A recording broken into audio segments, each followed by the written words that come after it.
Doctor साहब, फिर इस सारी सूरत हाल में जब इतना मजबूत मौकफ इमरान खान साहब लिए हुए हैं, मगर पार्टी को यह भी उम्मीद है कि जल्द अज जल्द इमरान खान साहब रिहा होने वाले हैं, उन्हें जेल में नहीं रखा जा सकेगा, ये उम्मीद आपको लगता है कुछ ग्राउंड रियलिटीज पर मबनी है या फिर एक सिर्फ कॉन्फिडेंस का इजहार कर रही है पार्टी?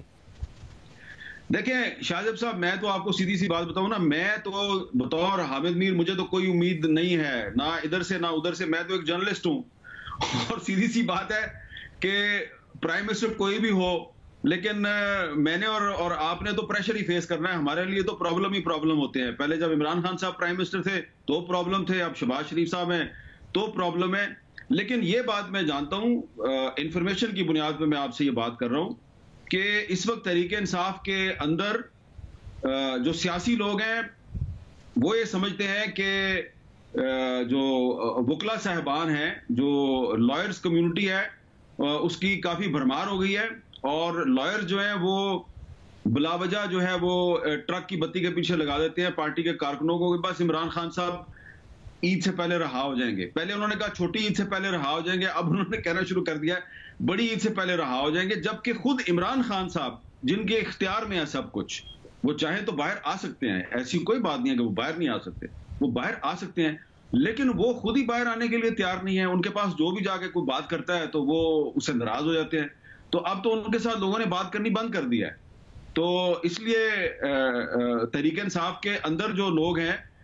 वो ये रियलाइज नहीं कर रहे कि अगर इमरान खान साहब बाहर नहीं आ रहे तो उसकी वजह खुद इमरान खान है। लेकिन कुछ लोग जो हैं वो अब इल्जाम देना शुरू कर दिया उन्होंने वकला को। तो आप सबको पता है कि जो वकला जो हैं वो अगर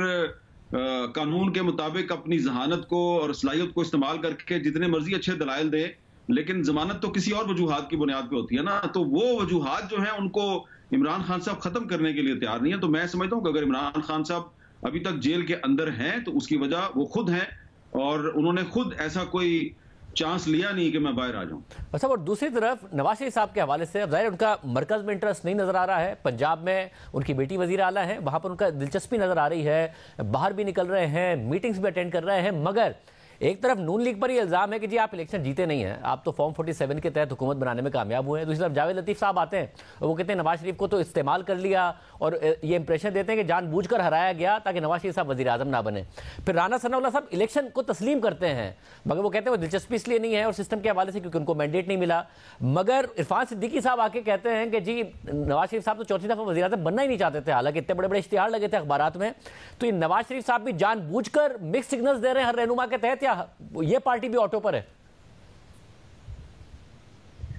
देखें, आपने जो सवाल मुझे किया है उस सवाल में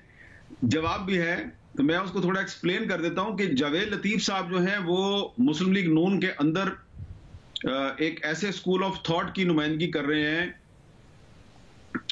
जिसके इस्टेब्लिशमेंट के साथ ताल्लुकात जो हैं वो ठीक नहीं हो पाए और इसलिए वो